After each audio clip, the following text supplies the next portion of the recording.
کیا ہے. کوثر لغت کے لحاظ سے یعنی بہت زیادہ خیر، بہت زیادہ خیر. ٹھیک ہے نا. زیادہ تر روایات میں یہی ہے کہ کوثر سے مراد نہر کوثر جو جنت میں ہے وہ وہی. ٹھیک ہے بھائی. اچھا اب اپنے یہ بھائی صاحب پھر آ گئے تو لے کے آتے ہیں اپنے بھائی کو. کیسے ہیں بھائی صاحب؟ خیریت سے ہیں بھائی؟ سر الحمد بتائیں سر کیسے ہیں؟ خیریت سے ہیں ٹھیک ٹھاک ہے. الحمدللہ. دعا رمضان سر سے ہی آپ جا کی. رہی ہے آپ کی؟ سر الحمدللہ. آپ بتائیں سر کیسے روزے جا رہے ہیں آپ کے؟ الحمدللہ اللہ تعالیٰ کا احسان ہے. پتہ ہی نہیں چلتا روزوں کا، پتہ ہی نہیں چلتا. اچھا ہوں، ماشاء اللہ ماشاء اللہ. الحمدللہ. سر تقریباً آج سے نا 2 مہینے پہلے آپ سے بات ہوئی تھی فدق کے حوالے سے، تو کون تھوڑا بھول سر سکتا مجھے ہے 1 بھائی؟ منٹ دے، کون تھوڑا سر میں کچھ کوئی بات بھول کرنا سکتا ہے بھائی؟ چاہتا ہوں. کوئی بھول سکتا ہے؟ ہاں بتاؤ. اللہ خیر ہاں کرے سر. ہاں اچھا سر، اس میں نا میں تھوڑی جسٹیفیکیشن دینا چاہتا ہوں کیونکہ بعد میں ڈسکنیکٹ ہو گیا تھا. سر ہاں. پہلے مجھے آپ کی بات نہیں سمجھ میں آ رہی تھی، واقعی کچھ ایک کنفیوژن تھی. پر جب آپ دوسری دفعہ مجھے سمجھا رہے تھے تو تقریباً سر 60-50% مجھے سمجھ میں آ گئی تھی بات جو میرا سوال تھا. ہوں. جو میں کہہ رہا تھا کہ جو آیت کے بارے میں بات کر رہا تھا، تو سر بعد میں مجھے یہ کنفیوژن کلیئر ہو گئی تھی آیت کے حوالے سے اچھا. کہ یہ رسول اللہ صلی اللہ علیہ وسلم کی ملکیت ہے. اچھا سر، ہوں. اس کے بعد پھر اہل سنت یہ سوال اٹھاتی ہے کہ پھر ٹھیک ہے رسول اللہ صلی اللہ علیہ وسلم، کیونکہ سر میں آج سیکھنے آیا ہوں پھر آپ سے، ہوں. اس دن میں سیکھنے آیا تھا، میں واقعی حق جاننے آیا ہوں ہوں. کہ حق کیا ہے، کیا سنی اس مسئلے پر ٹھیک ہے یا شیعہ اس مسئلے میں ٹھیک ہے. ہاں. میں وہ 2 بندہ مہینے نہیں میں ہوں کہ بھائی جو وہابی اور سلفی. الحمدللہ 2 مہینے لگے ہیں اس کو سمجھ آئیے بھائی. ایک ٹھیک ہے نا. نہیں نہیں نہیں نہیں چل سر نہیں اس نہیں، وقت تو ارے نہیں. نہیں سر، سنے اس تو وقت تو صحیح. آپ نے سر اس وقت تو آپ بار اپنے بار آپ. پوچھ رہے تھے نا کہ ہوں. لیلی جو ہے نر ہے یا مادہ ہے، اور بار بار کہہ رہے کہ مجنون مرد ہے لیلی نر ہے. آپ پوچھ رہے کہ نہیں لیلی کیسے سر نر ہے. ہاں میں نے ہر اوکے سیٹرڈے کو جوائن کرنے کی کوشش کی مگر نہیں ہو پایا سر، کسی ریزن اوکے کی وجہ اوکے سے آج ہو اوکے پایا ہوں. اوکے بسم اللہ اچھا کریں. سر، تو پھر سر اہل سنت یہ کہتی ہے اس حوالے سے کہ ٹھیک ہے رسول اللہ صلی اللہ علیہ وسلم کی ملکیت، سر یہ میں ایکسیپٹ کر چکا ہوں جو آپ نے حوالے دیے تھے نا، ہوں. تو اس پروف کے حوالے سے ٹھیک ہے سر یہ رسول اللہ صلی اللہ علیہ وسلم کی پراپرٹی ہے. پھر سر یہ اہل سنت یہ کہتے ہیں کہ کیا رسول اللہ جو انبیاء کرام صلی اللہ علیہ وسلم کی وراثت ہوتی ہے مالی، کیا وہ ان کی اولادوں میں ڈسٹریبیوٹ ہوتی ہے سر؟ تو اس پر تھوڑی روشنی ڈالیے گا. ہاں تو دیکھیں جب حضرت زہرا سلام اللہ علیہ نے، پہلے تو بات تو یہ ہے کہ رسول اللہ صلی اللہ علیہ وسلم نے اس کو اپنے فدق کو اپنے حیات میں زہرا سلام اللہ علیہ کو سپرد کیا تھا، ملکیت دی تھی. اور وہاں پہ حضرت زہرا سلام اللہ علیہ کے وہ کلاتے وہ فدق کو چلاتے تھے. لیکن حضرت زہرا سلام اللہ علیہ اس کی ساری آمدنی وقف کی تھی، یعنی سپرد کیا تھا رسول پاک صلی اللہ علیہ وسلم. اور رسول پاک صلی اللہ علیہ وسلم اس فدق کے آمدنی سے فقراء کو، غرباء کو، مسلمین کے لشکر کے خرچے ہوتے تھے، ان کے امور چلانے میں وہ، کیونکہ اس کی آمدنی بہت زیادہ تھی، اس سے وہ چلاتے تھے. اور اس سے اپنے اہل خانہ کا بھی کچھ اگر مدد کرنا چاہتے تھے کرتے تھے. تو یہ سلسلہ کار تھا رسول پاک صلی اللہ علیہ وسلم کی حیات طیبہ میں. یعنی وہ ملکیت پیغمبر صلی اللہ علیہ وسلم کی تھی ابتدا میں، انہوں نے اپنی حیات میں تملیک کیا تھا، ہبہ کیا تھا، دے دیا تھا، سپورٹ کیا تھا. کس کے؟ زہرا سلام اللہ علیہ کے لیے. لیکن زہرا سلام اللہ علیہ نے اس کی آمدنی اپنے والد کے لیے چھوڑ دیا تھا کہ جیسے وہ چاہیں وہ اس پہ تصرف کر دیں. تو جب ابو بکر نے خلافت سنبھالا ہے تو ابو بکر نے زہرا سلام اللہ علیہ کے جو وکلاء تھے، جو کارندے تھے، وہاں اس فدق کو چلائے، ان کو وہاں سے نکال دیا تھا. انہوں نے خود قبضہ کیا تھا. تو پھر حضرت زہرا سلام اللہ علیہ نے کہا تھا کہ فدق ہماری ملکیت ہے. امیر المومنین علیہ السلام نے کہا تھا فدق ہماری ملکیت ہے، رسول اللہ صلی اللہ علیہ وسلم نے ہمیں دی تھی. تو ابو بکر مان گیا تھا. ابو بکر نے سند بھی لکھ کے دیا تھا. پھر جب حضرت زہرا سلام اللہ علیہ مسجد سے واپس نکلی ہیں تو عمر نے وہ کہا کہ یہ کیا ہے؟ کہا کہ یہ سند ہے جو میں ابو بکر نے لکھ کے دیا کہ فدق آپ کی ہے. تو اس نے وہ پاڑ دیا تھا، چیر دیا تھا. تو پھر اس نے عمر نے جا کے ابو بکر کو ڈانٹا تھا کہ تم نے یہ کیوں واپس کر دیا؟ تو یہ اگر ان کے پاس پیسے آ جائیں تو پھر ہم یہ سب لوگ، کیونکہ اکثر لوگ اسی کی اتباع کرتے ہیں، اسی کے پاس آ جاتے ہیں دنیا والے، جس کے پاس پیسے زیادہ ہیں. اگر ان کے پاس پیسے ہوئے تو پھر ان کا مقابلہ نہیں کر سکو گے، تم علی علیہ السلام کا مقابلہ نہیں کر سکو. تو وہ پھر بچتا گئے تھے. پھر انہوں نے کہا تھا کہ نہیں، ہم آپ کی ملکیت کو نہیں مانتے کیونکہ یہ آپ کو نہیں دیا تھا. تو پھر اس کے بعد زہرا سلام اللہ علیہ نے مطالبہ کیا تھا ارثیے کے طور پر کہ یہ میری میراث ہے. اگر ملکیت نہیں ہے تو کیونکہ یہ سب کو پتہ ہے کہ یہ رسول پاک صلی اللہ علیہ وسلم کی ذاتی کیا تھا؟ ذاتی وہ ملکیت ہے. تو لازمی بات ہے ان کی اور بیٹی نہیں ہے، ایک بیٹی ہے دنیا میں، تو یہ ساری میری ملکیت بنے گی پھر. تو اس وقت ابو بکر نے ایک حدیث نقل کیا تھا، ان معاشر الانبیاء لا نورث ما ترکنا صدقہ، اور یہ حدیث جھوٹی حدیث ہے، یہ افتراء ہے رسول پاک صلی اللہ علیہ وآلہ وسلم پر. اس کے کئی دلائل ہیں، دلائل اس کے کئی ایک ہیں. آپ کی خدمت میں عرض کروں کہ ایک دلیل وہ یہ ہے کہ خود ابو بکر نے اس حدیث کو جھٹلایا ہے. ابو بکر نے خود اس حدیث کو جھٹلایا ہے. اچھا، ملاحظہ فرمائیے معزز ناظرین، یہ کتاب ہے المستدرک. اچھا نہیں، یہ مستدرک میں نہیں ہے، یہ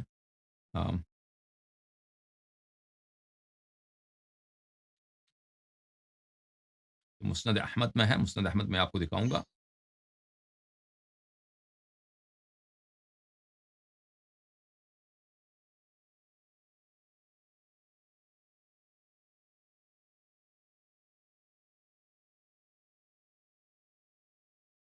یہ کتاب ہے مسند احمد ابن حنبل تحقیق الشیخ احمد محمد شاکر، جزء اول، چاپ دار الحدیث بالقاہرہ. یہاں پر صفحہ نمبر 171 میں حدیث نمبر 14، حدیث نمبر 14 اسناد صحیح، یہ صحیح الاسناد ہے. اچھا، روایت کرتے ہیں ولید ابن جمع سے، وہ ابو طفیل سے، لما قبض رسول اللہ صلی اللہ علیہ وآلہ، جب رسول پاک صلی اللہ علیہ وآلہ وسلم کی وفات ہو گئی ہے، ارسلت فاطمہ الی ابی بکر، رسول حضرت زہرا سلام اللہ علیہ نے ابو بکر کو پیغام بھیجا، انت ورثت رسول اللہ صلی اللہ علیہ وآلہ ام اہلو، کیا آپ کو رسول پاک صلی اللہ علیہ وآلہ وسلم سے میراث ملتی ہے یا اس کے اہل بیت کو، اہل بیت کو؟ فقال لا بل اہل بیت اہل بل اہلو، ابو بکر کہا نہیں، مجھے میراث نہیں ملتا، بس اس کے اہل کو ارث ملتا ہے، اس کے اہل کو ارث ملتا ہے. ٹھیک ہے نا؟ تو پہلی بات یہ ہے کہ ابو بکر نے خود ابتدا ہی میں اپنے آپ کو جھٹلایا کہ اہل بیت ارث رسول پاک صلی اللہ علیہ وسلم سے ملتا ہے، ابو بکر کو نہیں ملتا، اس کے اہل کو ملتا ہے. اچھا، فأین سہم رسول اللہ صلی اللہ علیہ وآلہ وسلم، تو ابو بکر رسول زہرا سلام اللہ علیہ نے کہا کہ رسول پاک صلی اللہ علیہ وسلم کی ملکیت پر دے دو ہمیں، کیونکہ اس کے اہل کو ملتا ہے.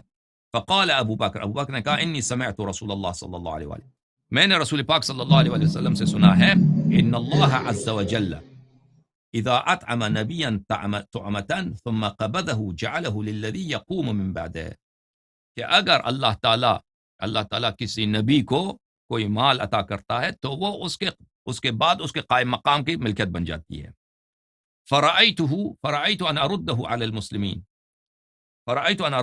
المسلمین، تو میرا ارادہ یہ ہے کہ میں نے ارادہ کیا کہ اس کو مسلمانوں کو واپس پلٹا دیتا ہوں، کیونکہ میں نے پیغمبر صلی اللہ علیہ وسلم سے سنا ہے کہ جو ان کی اللہ جو مال پیغمبر کو دے دیتا ہے وہ اس کے بعد کس کو ملتا ہے؟ ارث تو اس کے اہل خانہ کو ملتا ہے. ٹھیک ہے نا؟ لیکن مال کس کو؟ یہ اپنے آپ کو تناقض کر رہا ہے. اس حدیث میں بڑا تناقض ہے کہ اگر اس کے تم اعتراف کرتے ہو کہ رسول پاک صلی اللہ علیہ وسلم کا جو ارث ہے وہ اس کے اہل بیت کو ملتا ہے، تو پھر یہ بات کہ اس کی جو رسول پاک صلی اللہ علیہ وسلم کی جو ملکیت ہے اس کے خلیفے کو ملتا ہے، تمہاری تو خلافت بھی منسوخ نہیں ہے. تو اس دونوں میں بڑا تضاد ہے. اگر تم اعتراف کرتے ہو تو دوسری یہ کہاں سے لے کے آ گیا؟ بہرحال اس نے یہ کہہ دیا کہ میں نے ارادہ کیا کہ اس کو مسلمانوں کو واپس پلٹا دوں. فقالت فانت وما سمعت من رسول اللہ صلی اللہ علیہ وسلم عالم، تو حضرت زہرا سلام اللہ علیہ نے کہا کہ تو اچھی طرح جانتا ہے کہ تو نے رسول پاک صلی اللہ علیہ وسلم سے کیا سنا ہے، تو اچھی طرح خود جانتا ہے کہ تو نے پیغمبر صلی اللہ علیہ وسلم سے واقعاً تم نے کیا سنا ہے. تو جماعت مخالفین وہ کوشش کرتے ہیں اس حدیث کو اس طرح شرح دے دیں کہ بھئی زہرا سلام اللہ علیہ راضی ہو گئیں کہ تو نے واقعاً سنا ہے، تو اس کو بہتر جانتا ہے. نہیں، اس میں اس طرح ضروری نہیں ہے کہ اس طرح معنی ہو، بلکہ معنی یہ ہے کہ جیسے ہم ابھی ثابت کریں گے، معنی یہ ہے کہ حضرت زہرا سلام اللہ علیہ اس کی بات کو جھٹلا رہی ہیں کہ تم نے یہ پیغمبر سے نہیں سنا ہے، تو اچھی طرح جانتا ہے کہ تو نے واقعاً کیا سنا ہے. اس کی دلیل ابھی کچھ دیر میں آئے گا. اچھا، یہ کتاب ہے مسند احمد ابن حنبل جزء اول بتحقیق شعیب الارناؤوط، یہ کٹر وہابی لوگ ہیں، سنہ 2001 میں. یہ حدیث نمبر 14، وہی حدیث جو بھی میں ترجمہ کر چکا ہوں، دوبارہ ترجمہ کرنے کی ضرورت نہیں ہے. یہاں پہ اسناد حسن، رجال الشیخین غیر الولید ابن جمع وولید ابن جمع من رجال مسلم فمن رجال مسلم، کہتے ہیں اس کی سند حسن ہے کیونکہ یہ وہابی ہے. سب اس کے رجال بخاری مسلم ہے سوائے ولید ابن جمیع کے. ولید ابن جمیع من رجال مسلم ہے, تو اس کی سند حسن کیسے بنی؟ پھر یہ حدیث صحیح ہے بشرط مسلم, کیونکہ اس کے سب رجالی بخاری مسلم کے ہیں سوائے ولید ابن جمیع جو بخاری کے نہیں مسلم کیا. تو پھر یہ سند صحیح ہے بشرط مسلم, نہ کہ حسن. بہرحال حسن بھی ہو تو پھر ابھی حدیث صحیح ہے. اچھا, اور وہ کہتا ہے کہ ولید ابن جمیع کی وجہ سے, ولید گرچہ رجال مسلم سے ہے, ولید وفیہ کلام یحطہ عن رتبۃ الصحیح, کیونکہ یہ رجال مسلم میں سے ہے, کیوں اگرچہ یہ رجال مسلم میں سے اس کی کچھ جرح ہے, اس لیے یہ صحیح سے گر کر حسن بن جاتا ہے. لیکن وہ خود بھول جاتا ہے کہ قواعد التحدیث محمد جمال الدین القاسمی نے قواعد التحدیث من فنون مصطلح الحدیث میں جو سنہ 2004 میں چھپی ہے, اس میں فرماتے ہیں تجریح بعض رجال الصحیحین لا یعبأ بہ, کہ صحیح مسلم اور بخاری کے رجال کی جرح اس کی پرواہ نہیں ہوتی, وہ اس کی کوئی ویلیو ہی نہیں ہے ان کے رجال کی اگر کوئی جرح کرے. محتج البخاری ومسلم به من جماعة علم الطعن فيهم من غيرهم محمول على انه لم يثبت الطعن المؤثر مفسر السبب. اگر بخاری مسلم کے کسی رجل کے کسی راوی کا اگر طعن کیا جائے تو وہ کیا ہوتا ہے, تو وہ اس بات پہ دلالت کرتا ہے کہ وہ طعن مفسر نہیں ہے اور وہ غیر مفسر ہے, لذا اس کی طعن پہ کی پرواہ نہیں. بس حدیث صحیح ہے. شیخ احمد محمد شاکر نے کہا صحیح ہے, شعیب ارناؤت کہتا ہے حسن ہے, لیکن اس کے وہ بھی صحیح ہے, وہ تعصب کی وجہ سے کہتا ہے یہ حسن ہے. مان بھی لے کہ حسن ہے پھر بھی حجت ہے. کہنے کا مقصد یہ ہے کہ انبیاء کی ارث نہیں ہوتی, انبیاء کی ارث نہیں ہوتی. ابو بکر نے خود اس کو جھٹلایا, ابو بکر نے خود صحیح حدیث میں کہا ہے کہ اس کے اہل خانہ کو ارث ملتا ہے. ٹھیک ہے نا, حضرت زہرا سلام اللہ علیہ کے جواب میں. اچھا, میں آپ کو یہاں پہ اگر کوئی کہہ دے کہ یہاں پہ تو حضرت زہرا سلام اللہ علیہ راضی ہو گئی ہیں, کیونکہ ابو بکر نے کہا کہ میں نے یہ حدیث سنا ہے کہ پیغمبر صلی اللہ علیہ وسلم کے بعد ان کو جب مال ہوتا ہے وہ اس کے جو جانشین ہوتا ہے وہ اس میں جو مرضی کرے. تو انہوں نے کہا کہ آپ انت عالم وما سمعت, انت وما سمعت عالم, تو نے جو پیغمبر صلی اللہ علیہ وسلم سے سنا ہے تو اچھی طرح جانتا ہے. تو کیا یہ رضا پہ دلالت کرتی ہے؟ ملاحظہ فرمائے فتح الباری بشرح البخاری تالیف الحافظ ابن حجر, یہاں پر یہ جلد نمبر کون سا ہے؟ سادس, جلد نمبر 6. یہاں پر ملاحظہ فرمائے صفحہ نمبر 202 میں فانت وما سمعته, کہ حضرت زہرا سلام اللہ علیہ نے کہا کہ تو اور جو تو نے سنا ہے تو اچھی طرح جانتا ہے کہ تو نے کیا سنا ہے. لا يدل فلا يعارض ما في الصحيح من صحیح الہجران ولا يدل على الرضا بذلك. یہ اس حدیث کو آپ اس طرح ترجمہ نہ کریں کہ اس سے راضی ہو, اس کہ حضرت زہرا سلام اللہ علیہ راضی ہو گئی ہیں, کیونکہ صحیح حدیث میں یعنی بخاری میں اور مسلم میں صریح حجران ہے. صریح حجران کیا ہے؟ حضرت زہرا سلام اللہ علیہ نے صراحتاً بخاری ابو بکر کے ساتھ پھر بات نہیں کی, انہوں نے راضی نہیں ہو گئی. اب ٹھیک ہے نا. تو پہلی بات یہ ہے کہ انبیاء علیہ الصلوۃ والسلام کی ارث ہوتی یا نہیں ہوتی, خود ابو بکر نے اس کو جھٹلایا ہے, خود ابو بکر نے جھٹلایا. اور جو روایت کا ذیل جو ہے کہ حضرت زہرا سلام اللہ علیہ نے کہا فانت وما سمعته عالم, تو اچھی طرح جانتا ہے کہ تو نے کیا سنا ہے, تو وہ اس کو ترجمہ نہ کرے کہ وہ رضایت پہ دلالت کرتی ہے. نہیں, رضایت پہ دلالت نہیں کرتی, بلکہ وہ اس دمکی ہے, تخویف ہے, بلکہ تکذیب ہے ابو بکر کی کہ تو خود جانتا ہے کہ تو نے کیا سنا ہے پیغمبر صلی اللہ علیہ وسلم سے.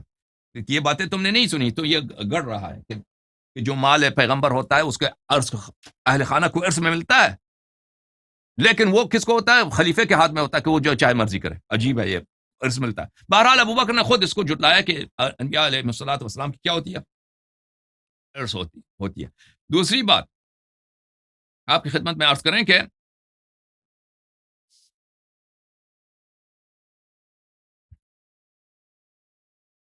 دوسری بات یہ ہے کہ رسول پاک صلی اللہ علیہ وآلہ وسلم نے صحیح حدیث میں فرمایا ہے کہ ان اللہ یغضب لغضبک ویرضى لرضاک.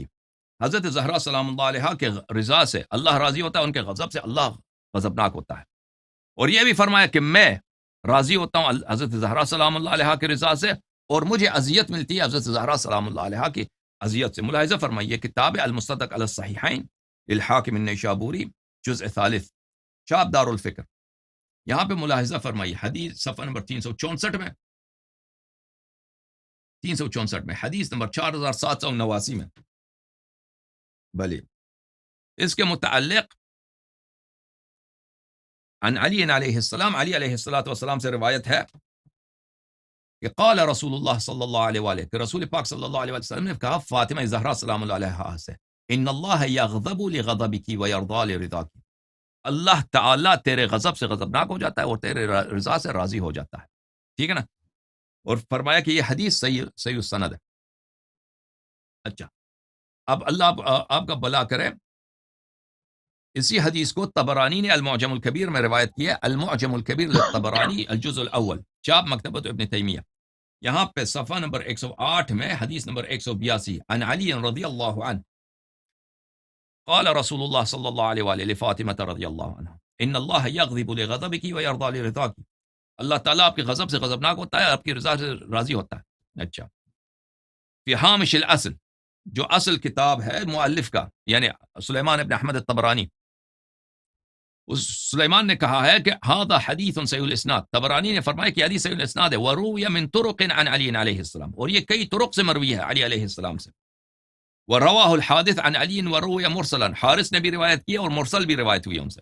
وهذا الحديث احسن شيء رايته واحسن اصح اسناد قراته، یہ دنیا میں بہترین حدیث ہے اور صحیح ترین سند ہے جو میں نے اپنی زندگی میں دیکھا. اتنا بڑا محدث، یہ بہترین حدیث ہے اور صحیح ترین سند ہے جو میں اس کو لے کے آیا ہوں. اچھا، اب جب آپ نے دیکھا کہ یہ اس طرح ہے کہ حضرت زہرا سلام اللہ علیہا کے رضا سے اللہ راضی، ان کے غضب سے اللہ غضبناک. تو ملاحظہ فرمائیے ایک اور حدیث آپ کی خدمت میں پیش کرتے ہیں.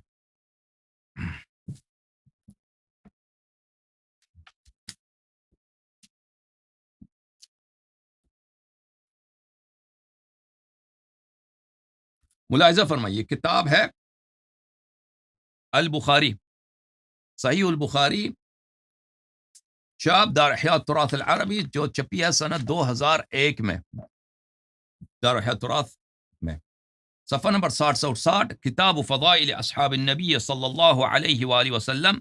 یہاں پر باب مناقب قرابت رسول اللہ صلی اللہ علیہ وآلہ. وقال النبی، نبی صلی اللہ علیہ وآلہ وسلم نے کہا فاطمہ سیدۃ نساء اہل الجنہ، سیدہ نساء اہل الجنہ. وقال فاطمہ بضعۃ منی، فاطمہ جو سلام اللہ علیہا میرے جگر کے ٹکڑے، میرے بدن کے ٹکڑے ہیں. فمن اغضبها اغضبنی، جس نے ان کو غضبناک کیا اس نے مجھے غضبناک کیا. اب جب یہ باتیں سمجھ میں آ گئی میرے بھائی، آپ کی خدمت میں عرض کریں کہ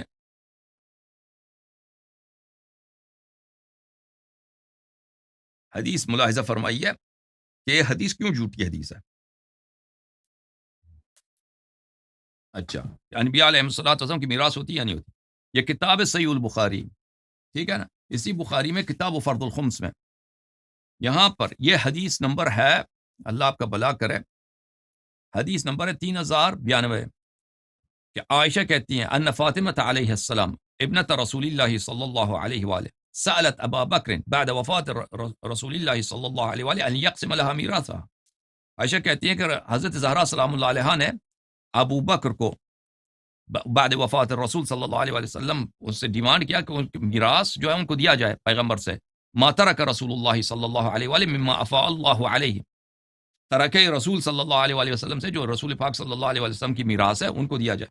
اچھا، فقال لها ابو بکر، ابو بکر نے کہا کہ ابو بکر نے ان کے جواب میں کہا ان رسول اللہ صلی اللہ علیہ وآلہ قال لا نورث ما ترکنا صدقہ، رسول اللہ صلی اللہ علیہ وسلم نے تو یہ کہا ہے کہ ہماری میراث نہیں ہوتی ہے، ہم جو چھوڑتے ہیں وہ صدقہ ہوا کرتا ہے.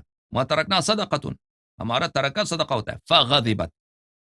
فغضبت ابو بکر نے کہا، ابو بکر نے کیا کہا، خوب دیکھ لیجئے، زہرا سلام اللہ علیہا نے اپنے میراث طلب کیا. ابو بکر نے کہا کہ رسول پاک صلی اللہ علیہ وسلم نے کیا کہا ہے، انہوں نے کہا ہے لا نورث ما ترکنا صدقہ، ہماری تو میراث نہیں ہوتی، جو ہم چھوڑتے ہیں وہ صدقہ ہوا کرتا ہے، صدقہ ہوا کرتا ہے، ٹھیک ہے نا.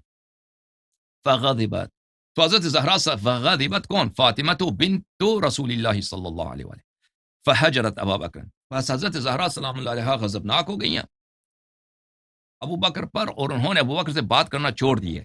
حتی توفیت، جبکہ ان کی فلم تزل مہاجرتہ، پھر وہ ہمیشہ کبھی ابو بکر سے بات نہیں کی، ہمیشہ ان سے کٹی رہی ہیں. حتی توفیت، جب تک ان کی وفات ہوئی.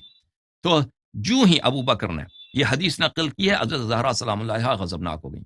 تو حضرت زہرا سلام اللہ علیہا کی غضب جو اللہ کی غضب ہے، رسول صلی اللہ علیہ وسلم کی غضب ہے. جو ہی ابو بکر نے یہ حدیث نقل کیا، ان معاشر الانبیاء لا نورث ما ترکنا صدقہ، زہرا سلام اللہ علیہا غضبناک ہو گئی ہیں، رسول صلی اللہ علیہ وسلم غضبناک ہو گئے، اللہ غضبناک ہو گئے. اور اگر یہ سر حق بات ہوتی ہے، اگر حق بات ہوتی تو اللہ اور رسول غضبناک نہیں ہوتے. تو یہ بہترین دلیل ہے کہ ابو بکر نے جھوٹ بولا تھا، ابو بکر نے غلط بات کی، ابو بکر غلط بات کی. اگر یہ واقعا صحیح حدیث ہوتا تو حضرت زہرا سلام اللہ علیہا غضبناک، کیونکہ وہ سیدہ نساء اہل الجنہ، ان کی غضب اللہ کی غضب، رسول بے صلی شک اللہ علیہ وسلم کی غضب ہے. ٹھیک ہے نا؟ تو جب اللہ کا غضب ہے تو اس کا مطلب ہی یہی کہ حدیث افطرا ہے. یہ حدیث افطرا ہے نبی صلی اللہ علیہ وسلم پر، اور وہ یہ حدیث سچی نہیں ہے. اس کی دوسری وجہ کیا ہے؟ اس کی وجہ یہ ہے کہ حضرت زہرا سلام اللہ علیہا سیدۃ نساء اہل الجنہ ہے، اور رسول پاک صلی اللہ علیہ وسلم نے ان کو بتایا بھی کہ آپ میرے بعد سب سے پہلے میرے اہل خانہ سے جو میرے ساتھ ملحق ہو، یعنی بہت جلدی وفات ہو جائیں گی، وہ آپ ہیں مجھ سے ملحق ہو جائیں گے. تو ان کو پتہ ہے کہ دنیا میں میرے زیادہ دیر نہیں رہنا. ویسے بھی اہل بیت علیہم السلام وَيُطْعِمُونَ الطَّعَامَ عَلَى حُبِّهِ مِسْكِينًا وَيَتِيمًا وَأَسِيرًا إِنَّمَا نُطْعِمُكُمْ لِوَجْهِ اللَّهِ لَا نُرِيدُ مِنكُمْ جَزَاءً وَلَا شُكُورًا. وہ ایسے لوگ تو ہے نہیں کہ دنیا کے واسطے، دنیا کے پیچھے دنیا دار لوگ جیسے ہم لوگ ہیں، دنیا کے واسطے ہم حرام حلال کا پرواہ نہ ہو. سیدہ نساء اہل الجنہ کو حرام حلال حرام کا پرواہ ہے. اگر ابو بکر نے واقعا رسول پاک صلی اللہ علیہ وسلم کی میراث نہیں ہے، یہ مسلمانوں کا حق ہے، یہ مسلمانوں کا حق ہے، کیوں صدقہ فقیر وغیرہ ان کا حق ہے. تو حضرت زہرا سلام اللہ علیہا وہ مسلمانوں کے حق پہ قبضہ کرنے لگی ہیں. تو ابو بکر نے ارشاد کیا ہے، ان کی ہدایت کیا کہ بھئی یہاں پہ تو آپ حرام کھائیں گی، یہ تو آپ کا حق نہیں بنتا کیونکہ آپ کا میراث ہی نہیں ہے. تو حضرت زہرا سلام اللہ علیہا کو شکریہ ادا کرنا چاہیے تھا، شکریہ ادا کرنا چاہیے تھا. اور کہ تھینک یو کہ یہاں پہ تو مثلا اگر ایک شخص مجھے یہاں پہ پانی پلا دے، پانی میں شراب ڈال کر کے مجھے دے دے، ٹھیک ہے نا، یا زہر ہو اس میں اس کو پینے لگا. ایک شخص کہہ دے کہ نہ پیو بھائی، اس میں شراب ہے، اس میں زہر ہے، تو میں اس کو کہوں گا بہت شکریہ آپ کا، آپ نے تم مجھے گناہ سے بچایا، مجھے موت سے بچایا.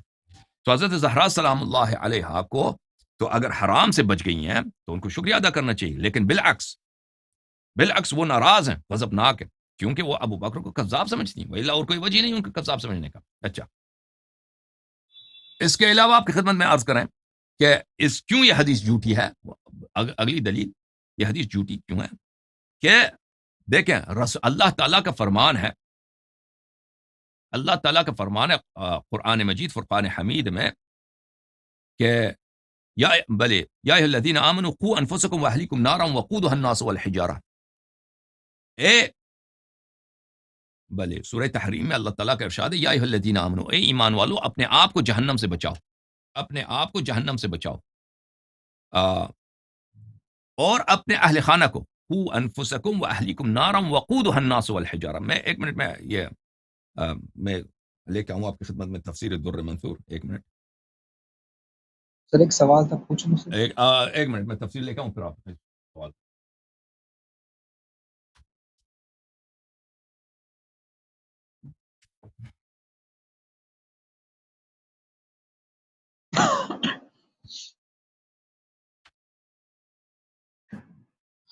پوچھیں بھائی کیا سوال ہے.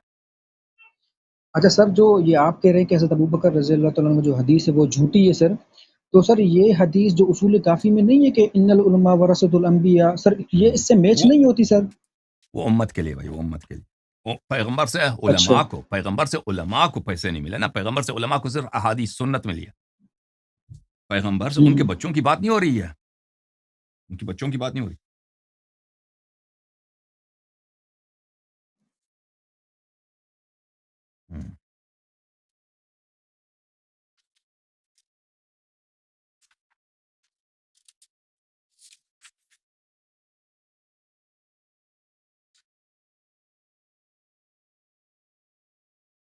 دیکھو عزیزو، یہ کتاب ہے تفسیر در منثور، الدر المنثور فی التفسیر بالمأثور، الجزء الثامن، چاپ دار الفکر، چھپی ہے کب؟ سنت 2009 میں، بیروت لبنان میں. یہاں پہ ملاحظہ فرمائیے سورہ تحریم آیت یہ ہے، اعوذ باللہ من الشیطان الرجیم، یا ایھا الذین آمنوا قوا، اے ایمان والو، قوا بچاؤ، انفسکم اپنے آپ کو، و اہلیکم اور اپنے اہل کو، ٹھیک ہے نا، اپنے آپ کو بچاؤ اور اپنے اہل کو بچاؤ. کس سے بچاؤ؟ نارن، جہنم کے آگ سے، وقودها الناس والحجارہ، اس آگ کی ایندھن، اس آگ کے شعلوں کی جو فیول ہے، جو ایندھن ہے، الناس والحجارہ، انسان بھی، اور اتنا آتش اتنا شدید ہے وہ پتھر کو بھی جلا دیتا ہے. اچھا، علیہا ملائکۃ غلاظ شداد، اس آگ پر، جہنم پر شدید طبیعت کے ملائکہ، جو بہت ان کی گرفت سخت ہے، یعنی بہت ان میں کوئی نرمی نہیں ہے. ملائکہ ایسے غلیظ، بہت خشک طبیعت کے، بہت ہی سخت طبیعت کے، سخت گیر ملائکہ. لا یعصون اللہ ما امرہم، اور اللہ وہ آپ کو کوئی ڈیل نہیں دیں گے. وہ یعنی وہ ملائکہ آپ کو عذاب کریں گے، آپ کو ماریں گے، آپ پر رحم نہیں کریں گے، اور وہ اللہ کے حکم کی مخالفت نہیں کریں گے. وہ یفعلون ما یؤمرون، اور اللہ نے ان کو حکم دیا ہے کہ جہنم والوں کا عذاب کرو، وہ عذاب کرتے رہیں گے. ان کی عبادت ہی یہی ہے کہ جہنم والوں کو زیادہ سے زیادہ عذاب کریں. تو کس کو بچاؤ؟ اب بتاؤ بھائی، اللہ نے کیا فرمایا؟ کس کو بچاؤ؟ او بھائی، جی جی سر. اللہ نے بچاؤ، کس کو بچاؤ؟ آیت ہی نہیں سنی آپ نے نا. سر وہ تھوڑی ادھر دھیان تھا میرا، کتاب ڈھونڈ رہا سنو تھا. آپ جی پھر جی ایک دفعہ یا اے ایمان والو، بچاؤ انفس، اپنے آپ کو، اور اہلیکم، اور اپنے اہل خانہ کو، اپنے اہل کو بچاؤ. تو یہ فرمان رسول صلی اللہ علیہ وسلم نے لے کے آیا نا، کوئی اور تو نہیں لے کے آیا. قرآن کس کا ہے؟ پیغمبر کا ہے، کسی اور کا ہے بھائی؟ بالکل پیغمبر صلی اللہ علیہ وسلم. صلی اللہ علیہ وسلم. انہوں نے بتایا، لوگوں کو سمجھایا بھی ہے. اچھا، انہوں نے کیا بتایا؟ کہ اپنے آپ کو بچانا بھی ہے اور اپنے اہل بیت کو بھی بچانا ہے، ٹھیک ہے نا. اسی کے ذیل میں روایت کرتے ہیں، اسی آیت کے ذیل میں بھلے حدیث لے کے آئے ہیں انہوں نے، بھلے قوا انفسکم واہلیکم نارا، یعنی کیا؟ علموا انفسکم واہلیکم الخیر وادبوہم. فرمایا کہ اس آیت کا مطلب یہ ہے کہ اب اپنے آپ کو آتش جہنم سے بچاؤ. اس سے مطلب کیا ہے؟ مطلب یہ ہے کہ علموا انفسکم، اپنے آپ کو، واہلیکم، اور اپنے اہل خانہ کو اچھی باتیں سکھاؤ، اور سیکھ لو اور سکھاؤ، اور اچھا ادب سکھاؤ، ٹھیک ہے نا.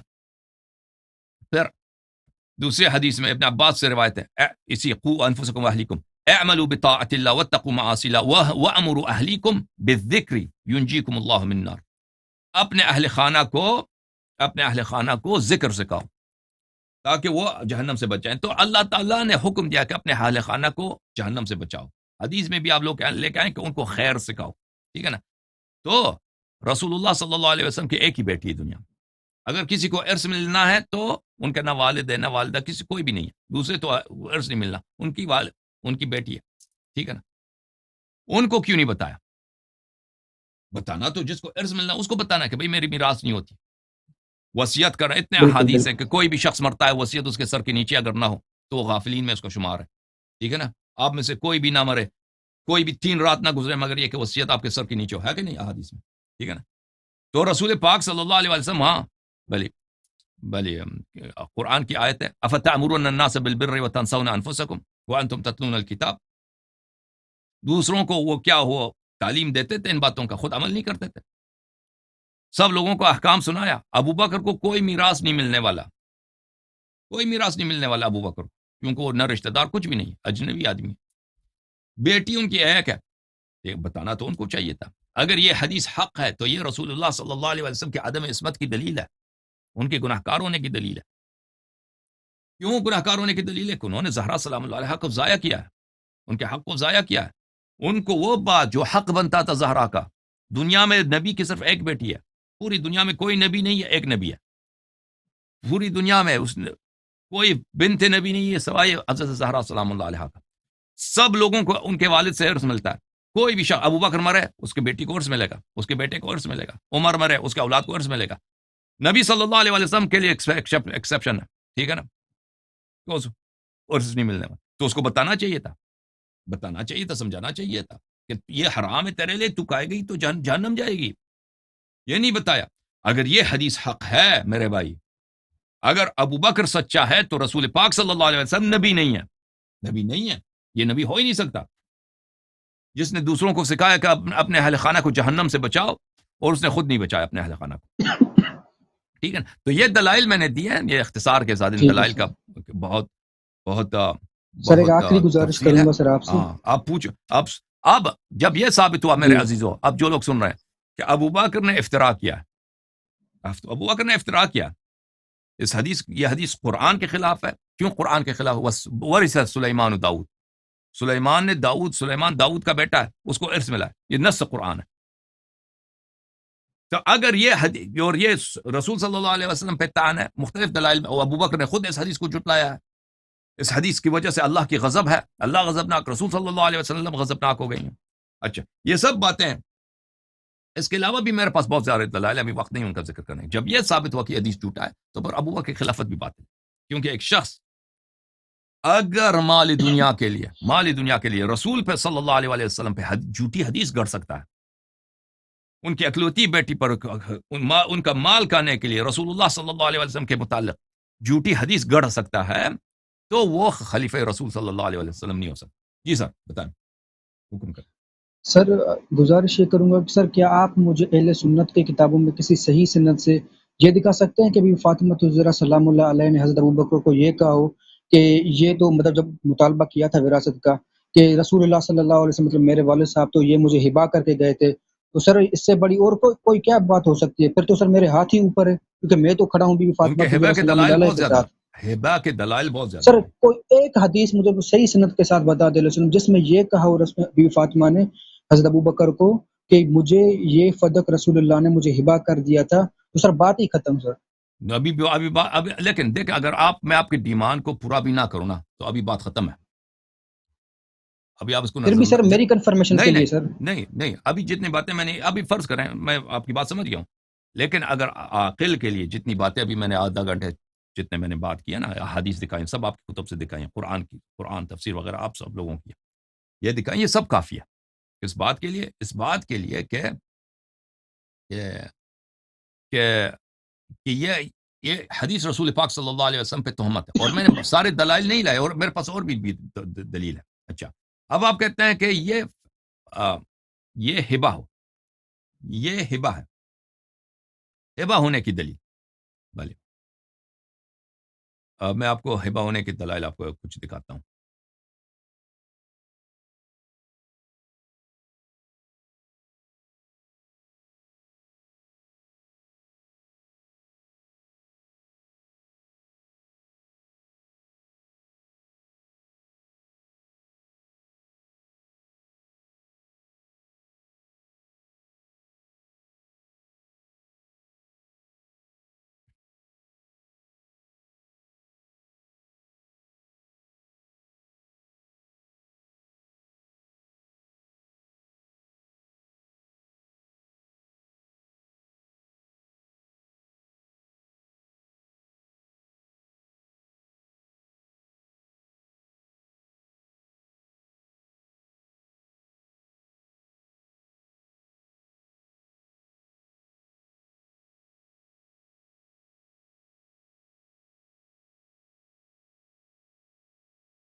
ایک منٹ میں آپ لے کر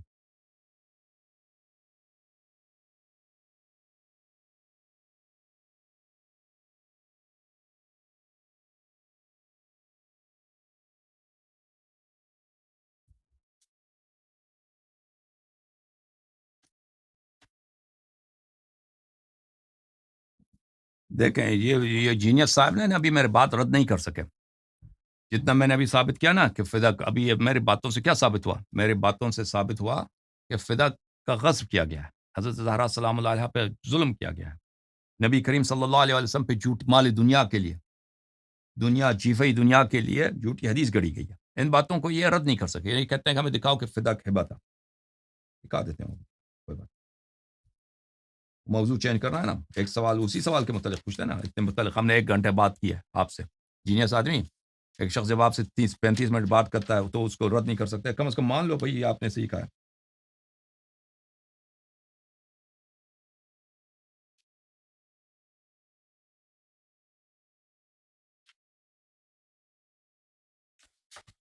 عزیزوں ملاحظہ فرماؤ، یہ میں اختصار کے ساتھ ہوں، اس کے مصادر بہت زیادہ ہیں. کتاب ہے الدر المنثور فی التفسیر بالمأثور الجزء الخامس، چاپ دار الفکر، چھپی ہے سنہ 2009 میں. یہاں پہ ملاحظہ فرمائی 200 صفحہ نمبر 273 میں. آیا کون سا ہے بھائی؟ آیا یہ ہے وآت ذی القربى حقہ. آیت یہ ہے عزیزو، اعوذ باللہ من الشیطان الرجیم، وآت ذی القربى حقہ، ذی القربى کو ان کا حق دے دو. واخرج البزار وابو یعلا وابن ابی حاتم وابن مردویہ عن ابی سعید الخدری. آپ کو پتہ ہے میرے معزز ناظرین کہ ابن ابی حاتم کی تفسیر کی جتنی روایات ہیں وہ صحیح ہیں.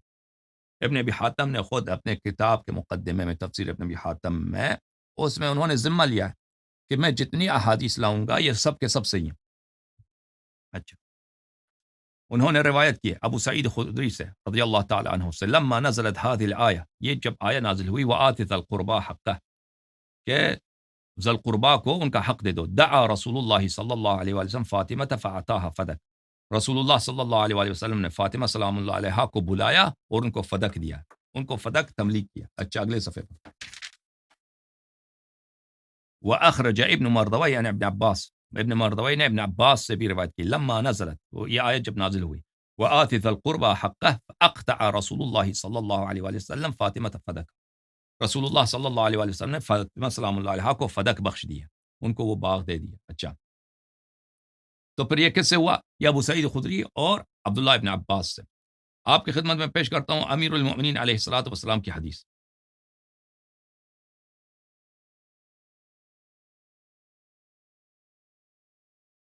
یہ سب مخالفین کے کتب میں سے ہیں. یہ کتاب ہے المحلى لابن حزم الجزء التاسع، چاپ ادارہ المنیریہ. یہاں پر اس کتاب میں میرے معزز ناظرین آپ کو لے کے چلتے ہیں صفحہ نمبر 415 میں. اس کے مصادر بہت زیادہ ہیں، میں آپ اختصار کے ساتھ کچھ مصادر آپ کو دکھاتا ہوں.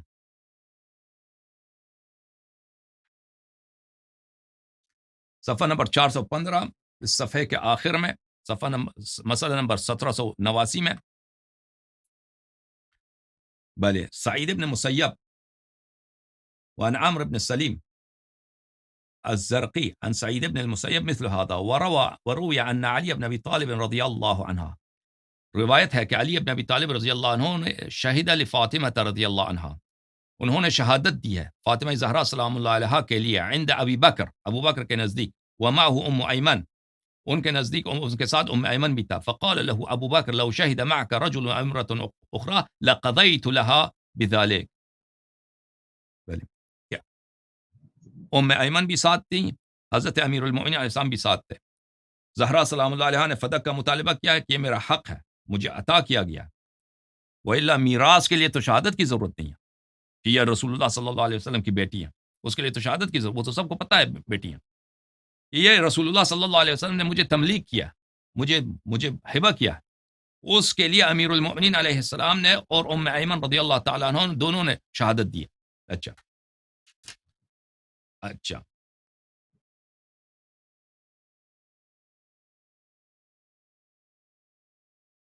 یہ کتاب ہے کتاب الاوائل ابی ہلال العسکری، تحقیق محمد سید الوکیل، چاپ یہ بھی مخالفین کی کتاب ہے، چاپ سنہ 1987، بلی دار البشیر للثقافہ، یہاں پہ اس کتاب کی چاپ ہے. یہاں پہ آپ کو صفحہ نمبر 258 لے کے چلتے ہیں. کتاب الاوائل صفحہ نمبر 258 میں، اول من رد فدکن کان فدکن عمر بن عبد العزیز. صفحہ نمبر 258، جس شخص نے سب سے پہلے فدک کو واپس کیا، بنی ہاشم کو فدک واپس کیا، عمر بن عبد العزیز سنہ 100. اس کی خلافت شروع ہوئی سنہ 99 میں، اس کی خلافت ختم ہوئی سنہ 101 میں. اب فرض کریں سنہ 100 میں اس نے واپس کیا. اچھا، بلی وہاں پہ روایت کیا، اخبرنا ابو احمد الجوہری عن محمد بن زکریا عن ابن عائشہ وعن ابیہ عن عمہ شہد علی و ام ایمن عند ابی بکر ان النبی صلی اللہ علیہ وآلہ وسلم وہب فدکا لفاطمہ. بلی حضرت امیر المؤمنین علیہ السلام نے اور ام ایمن دونوں نے ابو بکر کے نزدیک انہوں نے شہادت دی کہ رسول اللہ صلی اللہ علیہ وآلہ وسلم نے فدک کو حضرت زہرا سلام اللہ علیہ کو بخشی تھی، پر ابو بکر نے قبول نہیں کیا تھا، نہیں دیا تھا ان کو، فدک نہیں دیا تھا. اچھا، فلما ولي كانت اول مظلمة ردها على بني علي علیہ السلام. جب عمر بن عبد العزیز کو خلافت ملی ہے سب سے پہلے اس نے جو چیز کسی کو واپس کیا ہے مظالم میں سے، یعنی دوسروں کے ظلم کو ختم کرنے کے لیے اسے جو پہلے خلفاء تھے مظالم کو ختم کرنے سب سے پہلے جو کام کیا اس نے فدق کو واپس کیا. کس کو؟ بنی علی علیہ السلام کے لیے، بنی فاطمہ سلام اللہ علیہ کے لیے، عمر بن عبد العزیز نے. اچھا، اللہ آپ کا بھلا کرے. یہ تو بہت ساری کتب میں ہے. سر اسی پہ ایک سوال تھوڑا ذہن میں آ رہا ہے. سن لو ابھی، سن لو. ایک سوال کیا نا کہ آپ فدق کو بخشا تھا رسول پاک صلی اللہ علیہ وسلم نے. اچھا، وہ جو میں نے تفسیر ابن ابی حاتم سے دکھایا نا، تفسیر ابن ابی حاتم میں موجود ہے، وہ روایت صحیح ہے. الملل والنحل للشہرستانی، چاپ دار الکتب العلمیہ، سنہ 1992 میں کتاب چھپی ہے. یہاں پہ میں آپ کو دکھاتا ہوں میرے معزز بھائی، یہ سب جلد نمبر 1 ہے. یہاں پہ آپ کو لے کے چلتے ہیں صفحہ نمبر 13.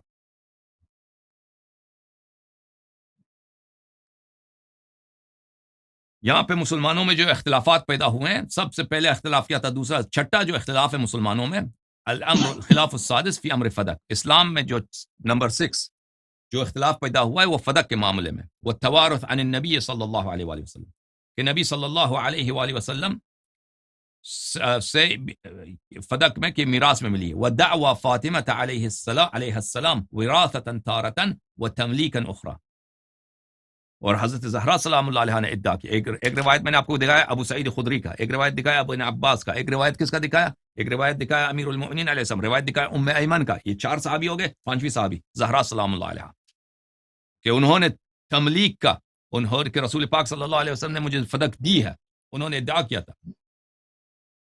کیا سوال کر رہے تھے؟ پوچھو. اچھا سر، سوال میں یہ کہہ رہا تھا کہ اگر انہوں نے اتنی شہادت دی تھی کہ یہ بی بی فاطمہ تزرا سلام اللہ علیہ کو یہ تو ہبا کر دیا تھا، پھر تو سر صحابیوں کو اٹھنا چاہیے کہ حضرت ابو بکر کے خلاف تو آپ تو یہ ناحق کر رہے ہیں بی بی فاطمہ تزرا سلام اللہ علیہ کے خلاف. تو اس کا جواب یہ ہے میرے بھائی کہ رسول پاک صلی اللہ علیہ وآلہ وسلم نے کہا. میں آپ کو جواب دے دیتا ہوں. ایک صحابہ تو کرنا چاہیے تھا، صحابہ کو بہت کچھ کرنا چاہیے، صحابہ کو کرنا چاہیے.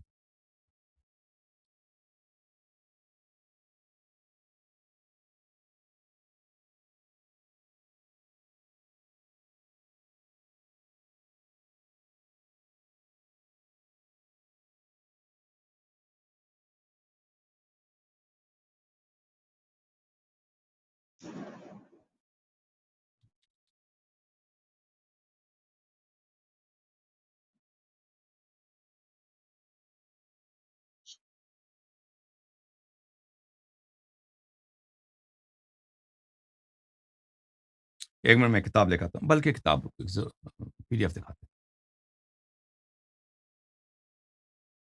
محترم ناظرین، یہ کتاب ہے، کتاب صحیح سنن ترمذی المجلد الثانی بتحقیق محمد ناصر الدین الالبانی، یعنی اس کے سب روایت صحیح ہیں. چھپی ہے ریاض میں سنہ 2000 میں. یہاں پہ اس کتاب میں آپ کو لے کے چلتے ہیں میرے معزز ناظرین، صفحہ نمبر 465.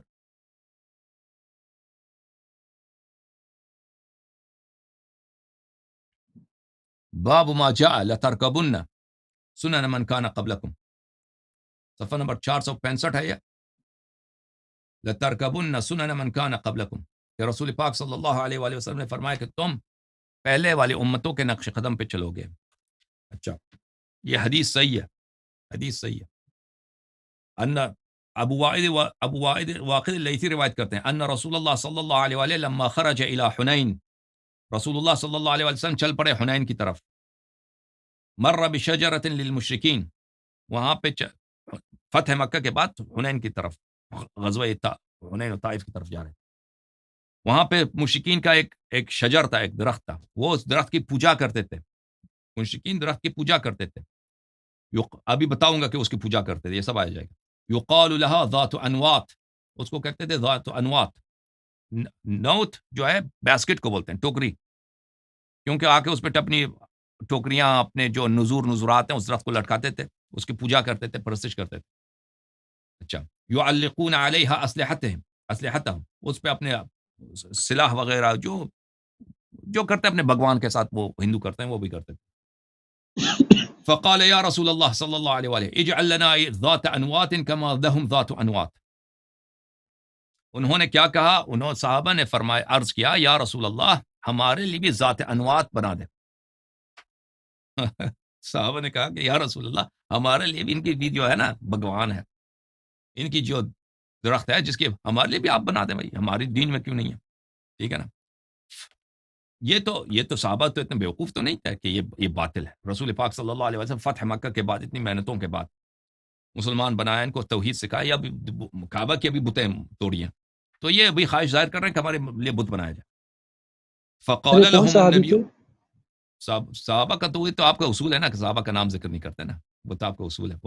ان کو معلوم تھا کہ کون تھے، اب وہ لوگ اب چھپا دیا، ہمیں کیا معلوم. فقال النبی صلی اللہ علیہ وسلم، نبی صلی اللہ علیہ وسلم نے فرمایا سبحان اللہ هذا كما قال قوم موسیٰ، فرمایا سبحان اللہ، یہ وہی ہے جو حضرت موسیٰ علیہ السلام کے قوم نے ان سے خواہش کی تھی، اجعل لنا الہا كما لهم آلہہ. بھلے میں آپ کو آیت دکھاتا ہوں قرآن مجید سے، یہ کون سی آیت ہے، میں آپ کو آیت اردو ترجمے کے ساتھ دکھاؤں تاکہ بالکل آپ کی شکوک دور ہو جائے.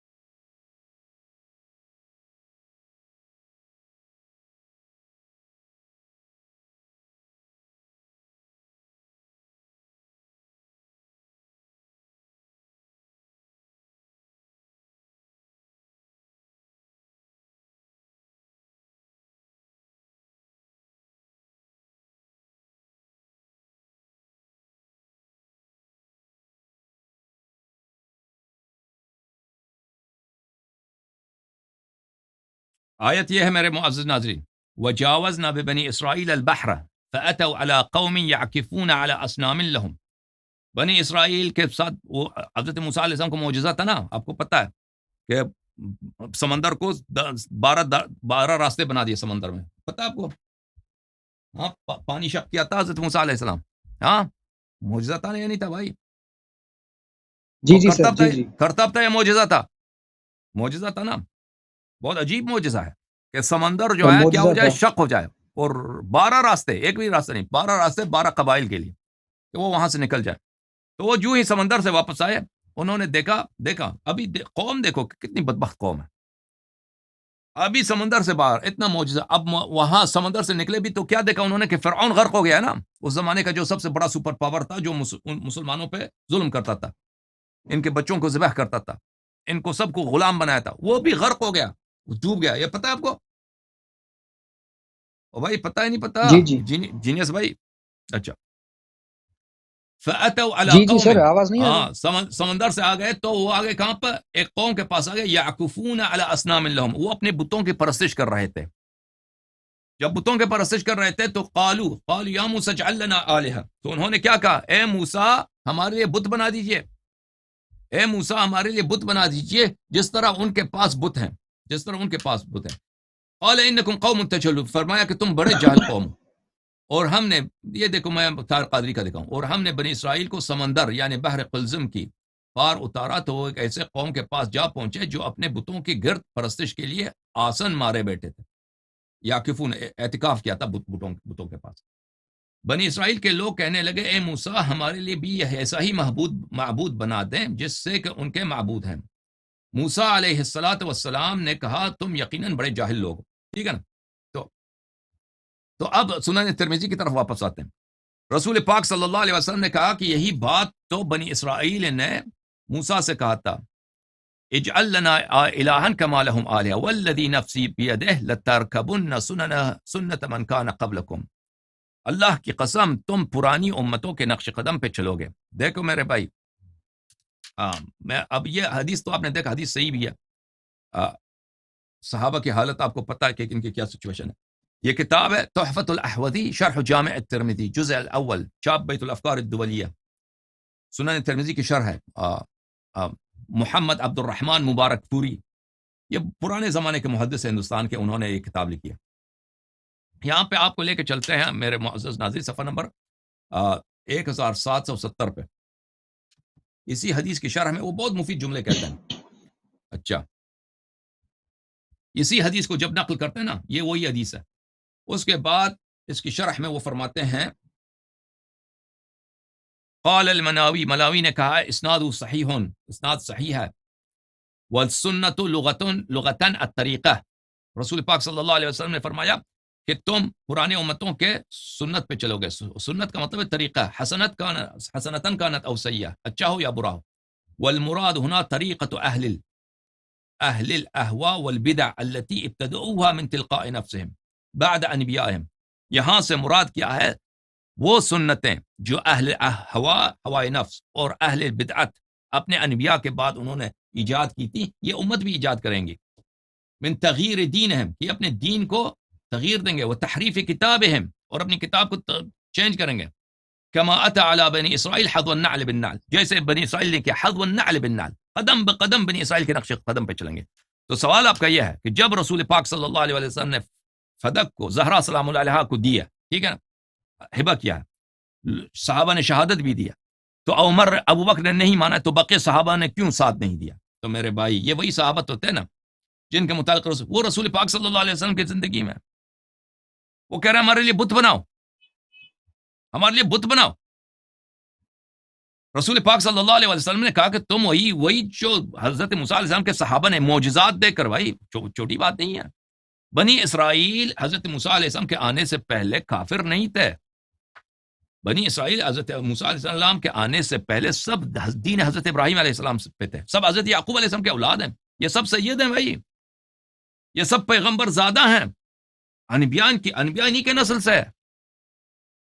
یہ لوگوں نے معجزات دے کر اور ان پہ حضرت موسیٰ علیہ السلام نے احسان کیا، ان کو غلامی سے نجات دیا. ایک بت خانے کے سامنے سے گزر رہے ہیں، کہتے ہیں ہمارے لیے بت بناؤ. صحابہ نے بھی یہی کیا، اور رسول پاک صلی اللہ علیہ وسلم نے فرمایا کہ تم بھی انہی کے نقش قدم پہ چلو گے. صحابہ ہی سے کہا، ٹھیک ہے نا. اور آپ کے عالم نے کیا کہا کہ بنی اسرائیل کی سنت پہ چلیں گے. بنی اسرائیل کا سنت کیا ہے؟ اب بدعت اور ہوا کے طریقے، ابھی میں نے آپ کو دکھایا، بدعت اور ہوا کے طریقے اور تغییر دین اور تحریف کتاب. سبحان اللہ. اور پھر اس کے بعد کہا کہ انہی کے نقش قدم منہ بمنہ چلیں گے، قدم بقدم چلیں گے. تو آپ کو کیا ہے؟ جیسے میں حضرت موسیٰ علیہ السلام کے جب کوہ طور پہ گئے تھے، بنی اسرائیل جو ہیں انہوں نے کیا تھا؟ وہ بچڑے کی عبادت شروع کی. وہ صحابہ کہاں تھے؟ وہ صحابہ ہی تو تھے، بچڑے کی عبادت کر رہے تھے. وہ کون تھے؟ اور صحابہ ہی تھے، وہ بچڑے کی عبادت کر رہے تھے. اور رسول پاک صلی اللہ علیہ وسلم نے فرمایا کہ یہ انہی کے نقش قدم پہ چلیں گے، ٹھیک ہے نا. تو یہ حق و باطل کا معیار صحابہ کا فعل نہیں ہوتا. صحابہ کوئی معصوم نہیں ہے. صحابہ کے متعلق رسول پاک صلی اللہ علیہ وسلم نے حجت تمام کیا، بتایا ہے کہ یہ وہی ہے. نبی صلی اللہ علیہ وسلم کے صحابہ میں اور حضرت موسیٰ علیہ السلام کے صحابہ میں کوئی فرق ہی نہیں ہے. بار بار کہا لَتَتَّبِعُنَّ سُنَنَ مَنْ كَانَ قَبْلَكُمْ شِبْرًا بِشِبْرًا أَوْ ذِرَاعًا بِذِرَاعٍ. سب صحابہ کے لیے وہ حضرت موسیٰ علیہ السلام کے سب صحابہ بھی اسی طرح نہیں تھا نا. حضرت موسیٰ علیہ السلام کے سب صحابہ اس طرح نہیں تھے کہ سب صحابہ نے کہا کہ ہمارے لیے اب انہوں نے بچڑے کی، لیکن اکثریت نے بچڑے کی پرستش کیا. اکثریت نے، بہت کم تھے جو دین حق پہ رہے. حالانکہ بچڑے کا کوئی فائدہ نہیں ہوتا. بچڑا سب کو معلوم ہے، بچڑا جو ہے، گایا جو ہے وہ بھی سونے کا بنا ہوا، سب کو پتہ ہے کہ گایا جو ہے یہ مذاق ہے، یہ خدا نہیں ہے، یہ سب کو پتہ ہے. لیکن وہ ضد میں لگے کہ حضرت موسیٰ حضرت ہارون علیہ السلام کی ضد کرنی، اس کا کوئی فائدہ ہی نہیں ہے. مال دنیا کا تو فائدہ ہے. اب اتنا مال ہے فدق، اگر وہ خزانے میں آ جائے، ٹریجری میں آ جائے نا، تو سب کو تو ملے گا، سب کو ملے گا. ہم سب کی ملکیت ہے. اگر صرف زہرا سلام اللہ علیہا کی ہو تو اس کی اپنی ملکیت ہے، وہ پتہ نہیں کس کو دیں گے، کس کو دیں گی، کس کو نہیں دیں گی، ٹھیک ہے نا. تو اگر اس میں تم مالی منفعت بھی ہے تو یہ تو واضح بات ہے کہ لوگ اگر دنیا داری کریں تو اس میں کیا عجب ہے. جب اس وقت صحابہ نے کہا تھا رسول پاک صلی اللہ علیہ وسلم سے کہ ہمارے لیے بھی ذات انوات بنا دو، ہمارے لیے بھی کیا بنا دو، ہمارے لیے بھی ایک بت بنا دو یہاں پہ. تو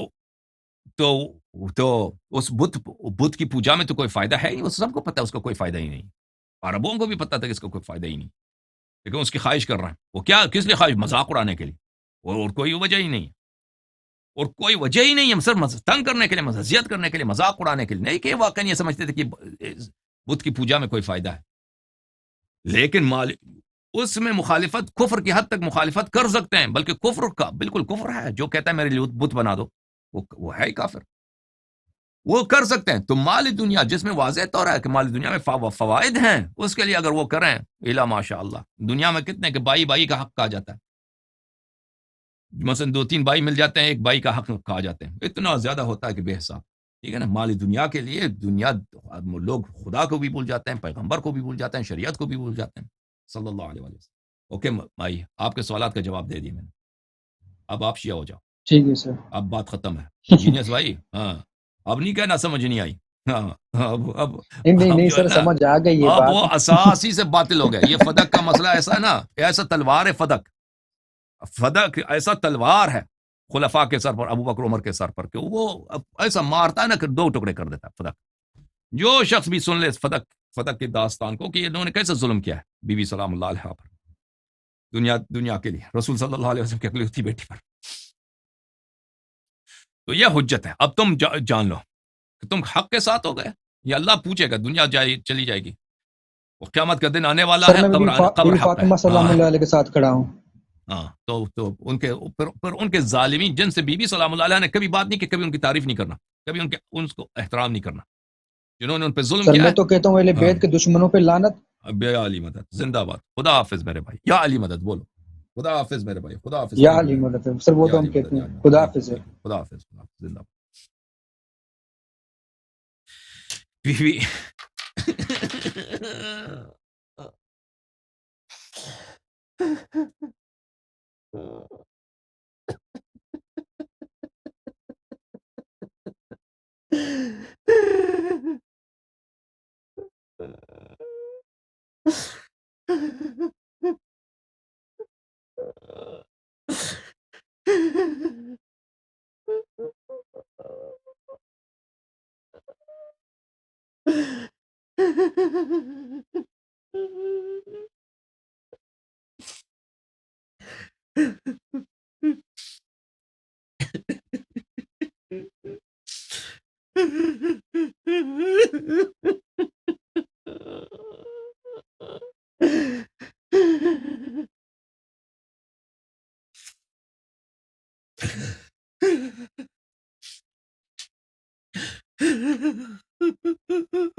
خدا لعنت کر ظالم. صلی اللہ علیکم یا اہل بیت, وسيعلم الذين ظلموا آل محمد أي منقلب ينقلبون. اللهم صل على محمد وآل محمد وعجل فرجهم. اللهم صل على محمد. اللهم عجل لوليك الفرج. اللهم عجل لوليك الفرج. اللهم عجل لوليك الفرج. اللهم عجل لوليك الفرج. اللهم عجل لوليك الفرج. اللهم صل على محمد وآل محمد وعجل فرجهم الشريف.